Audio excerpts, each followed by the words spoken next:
Welcome to Pod Me If You Can TV, where we find obscure titles with your favourite stars and we discuss them.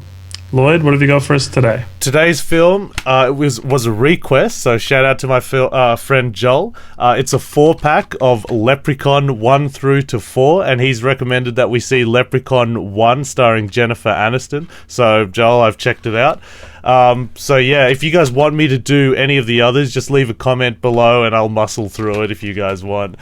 So this is a horror movie starring the beautiful Jennifer Aniston. It starts with an incredible shot of a leprechaun walking down some stairs, counting like his gold coins, and I think that shot rivals any of Jim Henson's productions. It looks fantastic. Opening scene shows an elderly Irish couple living in the country in America. The husband has just got back from Ireland with lots of gold.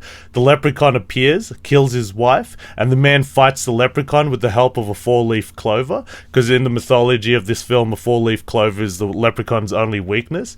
And so he manages to seal up the leprechaun in a wooden crate, like nailing him inside the crate, and he, before he could burn the whole house down, like he puts gasoline everywhere, he suffers from a stroke, what we find out later is a stroke, and the leprechaun remains in that crate with the 4-leaf clover above it, so he's trapped there.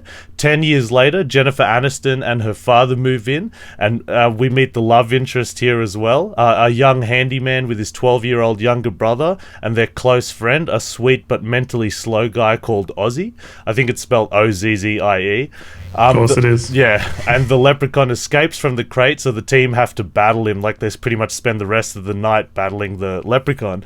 Now, this movie is pretty universally hated by critics and a lot of audiences, scoring like 27% on Rotten Tomatoes.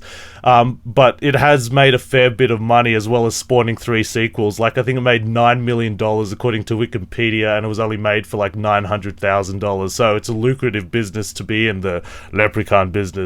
I think the best scene of the movie happens at the beginning when the leprechaun fights the elderly couple. I think there's a lot of atmosphere there, and the director does a really good job of hiding the leprechaun's face. Like, it's hiding him in shadows, and there's a lot of atmosphere, which is key to the horror film. But that's about it. I think it runs out of steam after that.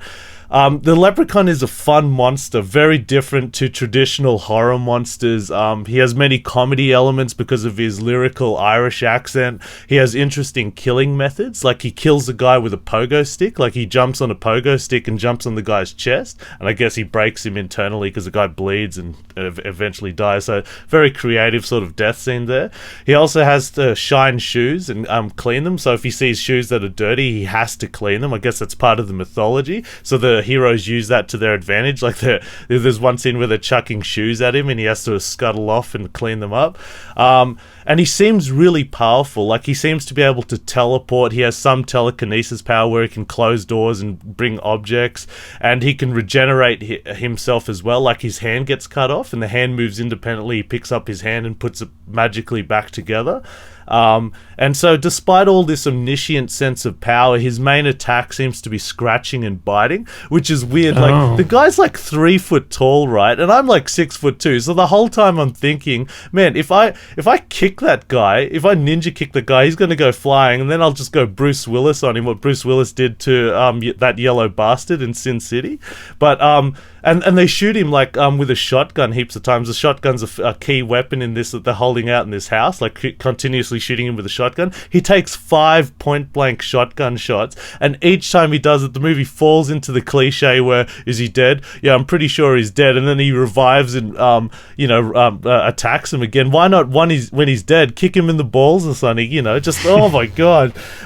We don't know much about the leprechaun other than he's 600 years old, so I can only assume from the gold that over time the gold has like magical powers or something, that greed has corrupted the leprechaun and he's become like that's why he is. But we don't get that. It's never really defined. He's just a monster lurking around.